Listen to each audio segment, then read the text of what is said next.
Hello बच्चों, आज हम कंटिन्यू करने वाले हैं ऑर्गेनिक केमिस्ट्री की। जो ऑर्गेनिक केमिस्ट्री आप लोग को बहुत डिफिकल्ट लगता है, बिल्कुल डिफिकल्ट इसमें नहीं लगेगा। आप उसको समझेंगे बेसिक से। इंट्रोडक्शन आना चाहिए ऑर्गेनिक केमिस्ट्री को समझने के लिए, तो हम वहीं से स्टार्ट करने जा रहे हैं some basic concept of organic chemistry. तो पहले ऑर्गेनिक केमिस्ट्री का ABCD समझते हैं और वहीं से आप जो है इस लायक बन पाएंगे कि ऑर्गेनिक केमिस्ट्री ढंग से समझ पाओ। अदरवाइज ऑर्गेनिक केमिस्ट्री आपको डिफिकल्ट ही लगने वाली है पूरे कंप्लीट सब्जेक्ट तक। तो सबसे पहले क्या हम सीखेंगे कि इसके जनरल इंट्रोडक्शन क्या है, कहाँ से स्टार्ट हुआ ऑर्गेनिक केमिस्ट्री का, ऑर्गेनिक केमिस्ट्री अलग क्यों किया गया और केमिस्ट्री से, और टेट्रावैलेंस यानी कि जो कार्बन के कंपाउंड हैं वो टेट्रावैलेंस क्यों शो करते हैं। टेट्रावैलेंस मतलब 4 वैलेंसी शो करना, ठीक है। 4 वैलेंसी क्यों शो कर रहा है, स्ट्रक्चरल रिप्रेजेंटेशन क्या हो सकता है ऑर्गेनिक कंपाउंड का, कैसे आप दिखा सकते हो। जैसे बार बार आप देखते हो कि कुछ ऐसे लिखा जाता है ना, तो क्यों लिखा जाता है इसके बारे में हम समझेंगे। उसके बाद फिर हम क्लासिफिकेशन देखेंगे ऑर्गेनिक कंपाउंड्स का, और नॉमेनक्लेचर क्लासिफिकेशन में वही डिवाइड कर देंगे कि भाई इस टाइप के ऑर्गेनिक कंपाउंड्स हो सकते हैं, तो हम उसको अलग अलग फैमिली में, अलग अलग परिवार समूह में हम डिवाइड कर देंगे। फिर हम देखेंगे कि उनका नॉमेनक्लेचर कैसे किया जाएगा, जितने भी ऑर्गेनिक केमिस्ट्री है, और आइसोमेरिज्म क्या होता है इसके बारे में समझेंगे। तो सबसे पहले हम कंटिन्यू करते हैं जनरल इंट्रोडक्शन से। जनरल इंट्रोडक्शन में आएगा कि जितने भी आप अपने आसपास की वस्तुएं नॉर्मली डेली लाइफ में यूज कर रहे हो, तो उसमें मैक्सिमम देखोगे ऑर्गेनिक कंपाउंड या फिर कह सकते हो कि कार्बन के कंपाउंड से मिलकर बना हुआ है। फॉर एग्जाम्पल क्लोथिंग्स, जितने भी कपड़े देख रहे हो सब के सब ऑर्गेनिक कंपाउंड से। कहाँ से आ रहे हैं? प्लांट से आ रहे हैं, प्लांट से बनते हैं। तो इससे क्या हो रहा है, ओवरऑल क्लोथिंग कहाँ से आ रहा है? ऑर्गेनिक कंपाउंड आ रहा है जिसमें कार्बन है। अगला फ्यूल, जितने फ्यूल देखते हो सब किससे बने हुए हैं? सब कार्बन कंपाउंड्स हैं। पॉलीमर्स, डाइज, बाल में डाई लगाते हो और बहुत सारे कलर्स करते हो, वो सभी के सभी कहाँ से बनेंगे? ऑर्गेनिक कंपाउंड से ही बनने वाले हैं। फिर मेडिसिन की बात करेंगे, जिससे आप जी रहे हो, मरने वाले हो, आपको जिंदा कर दिया जाता है। कैसे? ऑर्गेनिक कंपाउंड जानने की वजह से। अगर सोचो आप ऑर्गेनिक कंपाउंड ढंग से नहीं समझते, तो इसकी वजह से इतने सारे जो आप मेडिसिन्स यूज करते हो क्रिटिकल कंडीशन में, वो आप नहीं कर पाते, आप सरवाइव नहीं कर पाते। इसलिए ऑर्गेनिक केमिस्ट्री समझना बहुत ज़रूरी है। फिर आता है प्रोटीन, आपका बॉडी कैसे स्ट्रक्चर्ड है, प्रोटीन कैसे बना है, उसमें भी ऑर्गेनिक केमिस्ट्री का यूज है। कार्बोहाइड्रेट, कार्बोहाइड्रेट के बारे में, यानी कि आप जो खा रहे हो, शुगर खा रहे हो, कार्बोहाइड्रेट में आप जितने भी जैसे अनाज ले रहे हो, या फिर आप जो भी फ्रूट्स ले रहे हो, लगभग सभी में थोड़े थोड़े मात्रा में कार्बोहाइड्रेट्स मिलते हैं। तो कार्बोहाइड्रेट्स क्या होते हैं, वो उसके बारे में अगर जानना है तो उसके लिए सबसे पहले ज़रूरी है ऑर्गेनिक केमिस्ट्री को समझना। तो इसकी स्टार्टिंग कहाँ से हुई, ऑर्गेनिक केमिस्ट्री को ब्रांच क्यों बना दिया गया, ये बहुत ही इम्पॉर्टेंट कह सकते हो एक पार्ट है इसका, कि हमें ये समझना पड़ेगा कि ऑर्गेनिक केमिस्ट्री को एक पूरा सब्जेक्ट ही क्यों बना दिया गया। तो एक स्टार्टिंग में एक साइंटिस्ट कह सकते हैं ये थे बर्जीलियस। बर्जीलियस ने काफ़ी समझा सोचा विचारा, तो उन्होंने कहा देखो, जो ऑर्गेनिक कंपाउंड्स आते हैं, अगर आपको ऑर्गेनिक कंपाउंड्स बनाना है, उसका केवल एक ही तरीका हो सकता है कि आप वाइटल फोर्स से मिलने वाले जितने मटेरियल है वहाँ से आप लेके आओ मटेरियल को, तो उस मटेरियल में आपको ऑर्गेनिक कंपाउंड्स मिल पाएंगे, वरना हम बना ही नहीं पाएंगे। वाइटल फोर्स ही बनता है, ठीक है। वाइटल फोर्स क्या होता है? जो जीव होते हैं, जिनमें जान होता है, ठीक है, उनके अंदर एक ऐसी शक्ति होती है जिसको हम कहते हैं वाइटल फोर्स, ठीक है। एक ऐसा पावर जो वाइटल फोर्स, जिसको कहते हैं ना दैवीय शक्ति, तो जो जीव देता है, जिसकी वजह से हम जिंदा रह पाते हैं। तो ऐसा मान रहे थे वर्जिलियस पहले स्टार्टिंग में। तो उसके अलावा इंसान नहीं बना सकते, ऐसा बोला जा रहा था। तो फिर आ गए कौन? वोलर आ गए। वोलर ने कहा देखो भाई, आप वाइटल फोर्स का कॉन्सेप्ट अपने पास रखो, मैंने क्या किया है कि इनऑर्गेनिक कंपाउंड से, यानी कि जो जिसमें जीव है ही नहीं, यानी कि जिसमें जान नहीं हो सकती, जैसे नाइट्रोजन हो गया, हाइड्रोजन हो गया, उसके बाद फिर जो आपके पास अलग अलग कंपाउंड्स बन रहे हैं, साइनेट हो गए, उनसे हम इनऑर्गेनिक से ऑर्गेनिक मटेरियल बना दे रहे हैं। जाओ इसको यूज करो, प्लांट्स में दे दो, प्लांट्स बड़े हो जाएंगे। क्या किया उन्होंने लिया क्या, अमोनियम साइनेट। क्या लिए, अमोनियम साइनेट। और अमोनियम साइनेट का इस्तेमाल करके उन्होंने बना दिया यूरिया। तो अमोनियम साइनेट अगर आप देखोगे तो उसका स्ट्रक्चर ऐसा दिखेगा, NH4CN, NH4CNO, और ये बना देगा हीट करके NH2CO, NH2 यूरिया। तो अमोनियम साइनेट के थ्रू हमने बनाया यूरिया। यूरिया क्या होता है, यूरिया आप प्लांट्स में देते हो, प्लांट्स उसको कंज्यूम करते हैं और बना देते हैं पूरा बॉडी प्लांट का। तो इससे क्या समझ में आया कि जो वाइटल फोर्स बन रहा है, जो दैवीय शक्ति के थ्रू जीव बन रहा है प्लांट, वो कहाँ से आया, वो इनऑर्गेनिक कंपाउंड से बन गया। इसका मतलब हम बना सकते हैं इनऑर्गेनिक से ऑर्गेनिक को। तब स्टार्ट हो गया रिसर्च, और फिर भर भर के हमें ऑर्गेनिक कंपाउंड मिलना स्टार्ट हो गए।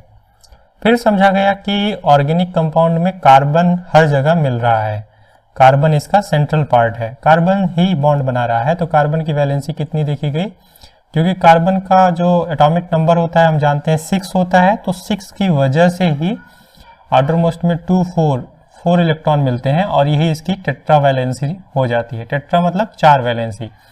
तो इस वजह से टेट्रा वैलेंसी शो करना स्टार्ट कर दिया, कौन, कार्बन। ठीक है, तो अगर कार्बन जो है वो 4 वैलेंसी शो करता है, तो यानी 4 बॉन्ड बनाएगा, 4 इलेक्ट्रॉन दे सकता है, 4 इलेक्ट्रॉन ले सकता है अपने ऑक्टेट को कंप्लीट करने के लिए, 4 4 8 हो जाएगा।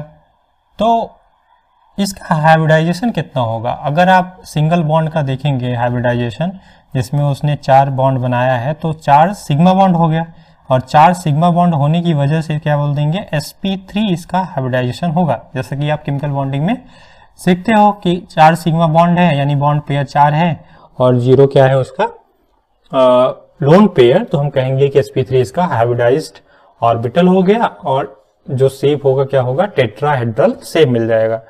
और अगर मान लो कि sp2 हाइब्रिडाइज्ड कार्बन आ गया, अब sp2 कैसे बन जाएगा, अगर यही कार्बन डबल बॉन्ड एक किसी कार्बन से बना ले और बाकी 3 जो है हाइड्रोजन ऐसे रख ले, तो क्या 3 चाहिए, अब नहीं चाहिए, अब तो 2 और 2 4 यहाँ पे आपके पास दिख रहा है कि 4 बॉन्ड हो गए, double bond, single bond, 4 bond हो गए। इसको क्या बोल दोगे, sp2 हाइब्रिडाइज्ड है। क्यों, क्योंकि यहाँ पे 2 सिग्मा है, 1 सिग्मा, 2 सिग्मा, 3 सिग्मा, तो 3 सिग्मा होने की वजह से बोल देंगे sp2 हाइब्रिडाइज्ड हो गया। अब शेप क्या हो जाएगा, अब शेप हो जाएगा इसका ट्राइगोनल प्लैनर, तो ट्राइगोनल प्लैनर इसका शेप हो जाएगा। अगला है sp हाइब्रिडाइज्ड ऑर्बिटल्स।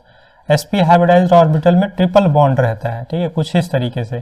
तो यहाँ पर देखो एक कार्बन कितना बॉन्ड बना रहा है, 2 बॉन्ड, तो 2 सिग्मा की वजह से कितने यहाँ पर ऑर्बिटल्स बन जाएंगे, 2, एक s और एक p, sp ऑर्बिटल बन गए, और लीनियर शेप इसका हो जाएगा। ठीक है, लीनियर शेप जैसा देख रहे हो ऐसा ही। ठीक है, नेक्स्ट है it also makes sigma bond and pi bond in the molecules as we know. So further क्या है, structural representation of organic compound. कोई भी ऑर्गेनिक कंपाउंड है उसको कैसे आप रिप्रेजेंट करोगे, भाई जान तो गए कि हाँ ये मतलब ऑर्गेनिक कंपाउंड होता है, बट उसको पढ़ना है, उसको सीखना है, अध्ययन करना है, दूसरों को बताना है, तो उसके लिए आपको क्या करना पड़ेगा, उसका एक रिप्रेजेंटेशन, उसका एक सिंबल कह सकते हो, संकेत के फॉर्म में बनाना पड़ेगा, ताकि दूसरों को भी बता सके, ठीक है, और खुद भी सीख सके। तो complete condensed and bond line structural formula होता है, क्या होता है, कंडेंस्ड और बॉन्ड लाइन स्ट्रक्चरल फॉर्मूला। तो लेविस स्ट्रक्चर या डॉट स्ट्रक्चर बोलते हैं, एक होता है। दूसरा होता है कि अगर लेविस स्ट्रक्चर की बात करेंगे कि सिंप्लीफाइड फॉर्म में क्या करना है, कि अगर हमें 2 इलेक्ट्रॉन शेयर करते हुए 2 कार्बन दिख रहे हैं, तो हमें एक डैश लगा देना है, तो ये क्या बन जाएगा, लेविस स्ट्रक्चर बन जाएगा। ठीक है, कुछ इस तरीके से आप देख सकते हो कि यहाँ पर जो कार्बन है वो 2 इलेक्ट्रॉन, ठीक है, एक इलेक्ट्रॉन शेयर किया, यानी 2 इलेक्ट्रॉन बना रहा है एक बॉन्ड, तो हम क्या करेंगे, एक डैश लगा देंगे सभी में, देख रहे हो, तो इस तरीके से डैश लगा देंगे, तो ये बन जाएगा लेविस स्ट्रक्चर। ठीक है, complete structural formula uses lines to show the bond between atoms. तो कंप्लीट स्ट्रक्चर में लाइन यूज किया जाता है, तो जैसे आप देख सकते हो ये है कंप्लीट स्ट्रक्चर, ठीक है। तो आई होप कि आपको ये समझ में आया। तो ये आपको जो यहाँ दिख रहा है ये डबल बॉन्ड यहाँ पे है, कार्बन है, ठीक है। तो ये इसको आप भूल जाओ। तो ये बन गया इथीन, इथीन है, ठीक है, और ये एथेन है, तो यहाँ सिंगल बॉन्ड रहेगा। आई होप आपको समझ में आया। तो ये क्या है, it is using lines to show bond between atoms.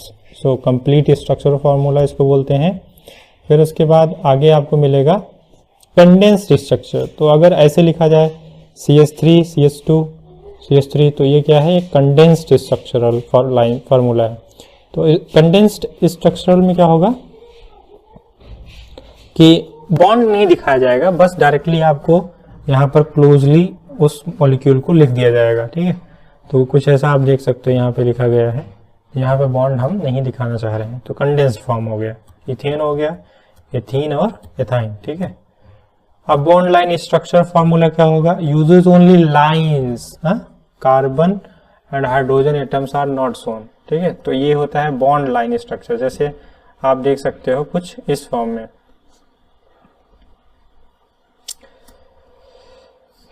जैसे यही है, तो 3 मेथिल जो आपके पास ऑक्टेन होगा, अगर इसको आपको रिप्रेजेंट करना है तो ऐसे करोगे। तो यहाँ क्या देख रहे हो कि जिगजैग फॉर्म में दिखा दिए हम, तो ये जिगजैग स्ट्रक्चरल फॉर्मूला हो जाएगा। जिगजैग फॉर्म में दिखा सकते हो आप किसी भी मॉलिक्यूल को। तो जैसे मान लो कि ब्यूटेन है, तो ब्यूटेन में कुछ ऐसे दिखा दो, तो कितने हो गए, 1 2 3 4 कार्बन हो गए। तो 4 कार्बन हो गए, तो इससे आप क्या बोल देंगे कि it is kind of what, representation of what, butane. किस टाइप का होगा, ये होगा जिगजैग फॉर्मेट। समझ में आ गया। अब इसी में देखो, अगर हम यहाँ पे ब्रोमीन कह सकते हो कि अगर ऐड कर दे तो ऐसा हो जाएगा। तो ये हमारे पास ब्रोमीन का हो गया। और ये क्या है, ये है बॉन्ड लाइन स्ट्रक्चर, ठीक है, bond line structure. Cyclic compounds को अगर शो करना चाहते हो बॉन्ड लाइन में, तो कुछ ऐसा हो जाएगा, ठीक है। तो यहाँ पे ऐसे हम दिखा सकते हैं बॉन्ड लाइन स्ट्रक्चर में। तो यहाँ केवल हम जो बॉन्ड लाइंस हैं उन्हीं को हम दिखाना चाह रहे हैं।